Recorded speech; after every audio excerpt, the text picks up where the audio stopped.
और मेरे जितने इंडियन क्रिकेट फैंस हैं और रोहित शर्मा के लिए कोई काला बकरा शकरा गिराओ, कोई सदका शदका दो। रोहित के हालात नहीं ठीक भाई।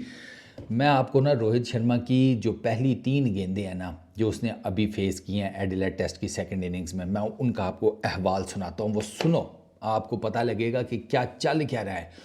और रोहित शर्मा के फेशियल एक्सप्रेशन देख के उसका फ़ैन जो है ना, ये जो आपके सामने स्क्रीन के ऊपर बैठा हुआ है, ये यूं बैठा हुआ था। ओके, रोहित के चेहरे के एक्सप्रेशन ये थे, भैंस चोर मैं किधर फंस गया हूँ।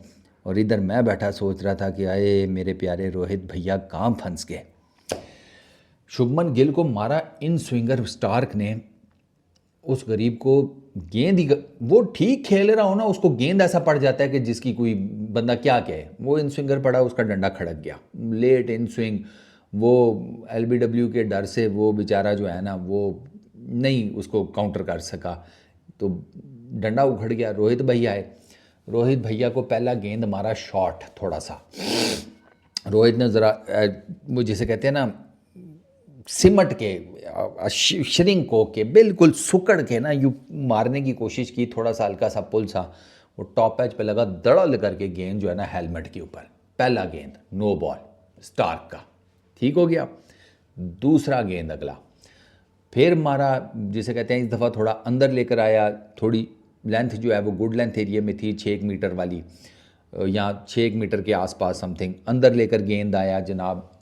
साफ दिखा कि रोहित शर्मा के पैड्स पर गेंद लगी है। स्टार्क ने अपील की, अंपायर ने कहा आउट।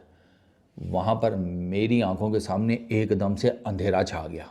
जैसे ही ना वो अंपायर की मैंने उंगली देखी ना, मेरी आंखों के आगे अंधेरा छा गया।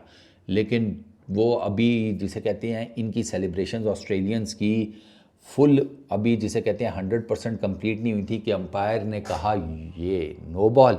और एकदम से ना वो वहाँ से मुझे अपनी रूह वापस अपने जिस्म में आती भी नजर आई। मैं कहा आ जाओ जल्दी आ जल्दी आ। उसको बुलाया अंदर, देखा क्या हुआ, तो नो बॉल तो हुई थी। स्टार्क ने 2 इकट्ठी नो बॉलें कर दी, दूसरी भी जो है वो बॉल नो बॉल थी। थोड़ा सा कुछ 2-3 इंच वो दोनों मरतबाना जो बॉलिंग लाइन की क्रीज है ना, वो उससे आगे निकल गया। अच्छा, लेकिन फिर मेरे जान में जान तब आई कि जब मैंने एक्शन रिप्ले में ये देखा कि रोहित भैया का इनसाइड एज भी हुआ था। इनसाइड एज हुआ, फिर उसके बाद गेंद पैड पर लगी, तो वो चूंकि आप जब आप लाइव देख रहे होते हैं तो इतना टाइम तो नहीं होता ना, वो तो स्लो मोशन में आपको पता चलता है कि इनसाइड एज हुआ। तो वो जब सामने सामने था ना, वो तो ऐसे लग रहा था प्लम एलबीडब्ल्यू हो गया रोहित भैया ज़ीरो के ऊपर। लेकिन वो फिर बाद में एक्शन रिप्ले में पता चला कि नहीं, बचत हो गई है। जिसे कहते हैं कि कोई दिक्कत नहीं है। एक तो नो बॉल भी हो गई, दूसरा रोहित भैया का जिसे कहते हैं इनसाइड एज भी हुआ था। और फिर वो चूंकि एक्शन रिप्ले थोड़ा सा मजीद देखा, जब वो थोड़ा प्रोलॉन्ग किया तो पता चला कि जैसे ही अंपायर ने उंगली खड़ी की थी तो रोहित भैया ने कहा दे रिव्यू, ले रिव्यू दे मुझे।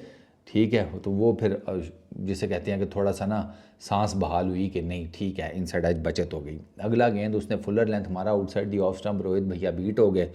रोहित भैया के चेहरे के ना ऊपर एक्सप्रेशन ऐसे थे कि ओ भैंस की आंख ग्रोसरी वालों, मैं कहाँ फंस गया हूँ। सीरियसली यार, मैंने रोहित के चेहरे पे ऐसे नहीं एक्सप्रेशन देखे यार। मुझे नहीं याद पड़ रहा कि वो आउट ऑफ फॉर्म भी बीच में रहा है, पीछे भी रहा है, लेकिन ऐसे एक्सप्रेशन उसके चेहरे के ऊपर मैंने नहीं देखे यार। वो ना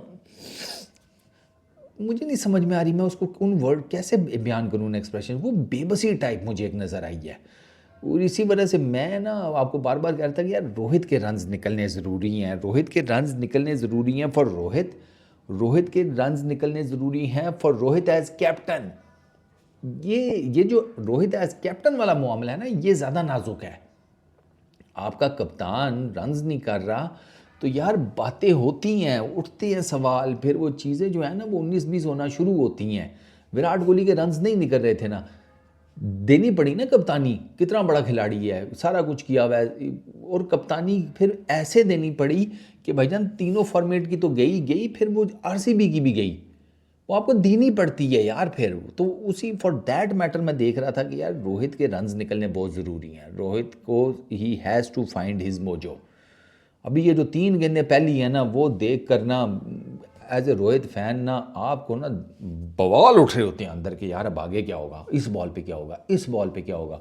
ऊपर से ये मनहूस मारा है भी पिंक टेस्ट, फिर बात मैं वही करूँगा और आप जाकर देख लें, हर बंदा आपको बात यही कर देगा। पूजी को मैंने सुना है यार, चितेश्वर पुजारा को, वो खड़े खड़े बोल रहा था, कहता यार एक्सपीरियंस की मार खा रहे हैं थोड़ी सी, बाकी कोई दिक्कत नहीं है, एक्सपीरियंस की मार खा रहे हैं कि पिंक बॉल हमने इतनी खेली नहीं हुई, उन्होंने हमसे ज़्यादा खेली हुई है।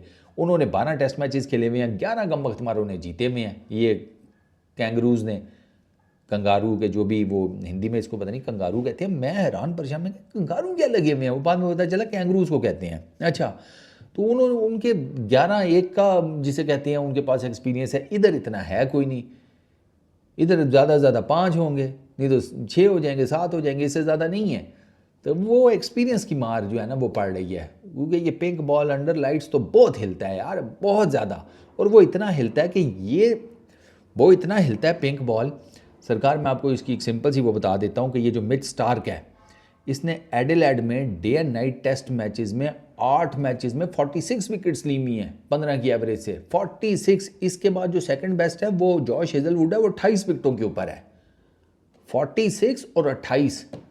और ये अब आप ये गिल का बॉल देख लो, आपको पता चल जाएगा यार कितना गेंद मूव करता है। और वो इतना मूव कर रहा है कि इंडियन बॉलर से कंट्रोल ही नहीं हो रहा था, क्योंकि उनके पास एक्सपीरियंस नहीं है। बट खैर, कमिंग बैक टू रोहित भाई, हमारी तरफ से बेस्ट ऑफ लक है आपको। और हम अब इस टाइम आपको क्या कह सकते हैं, दुआ ही करेंगे आपके बल्ले से रन्स निकल आए, क्योंकि मैंने जो आपकी हालत देखी है ना पहली 3 गेंदों के ऊपर, वो एज ए फ़ैन बहुत मुश्किल है, स्ट्रेट फॉरवर्डली। इस वीडियो में इतना ही, अपना बहुत ख्याल रखना, नेक्स्ट वीडियो में मुलाकात होगी, पीस आउट।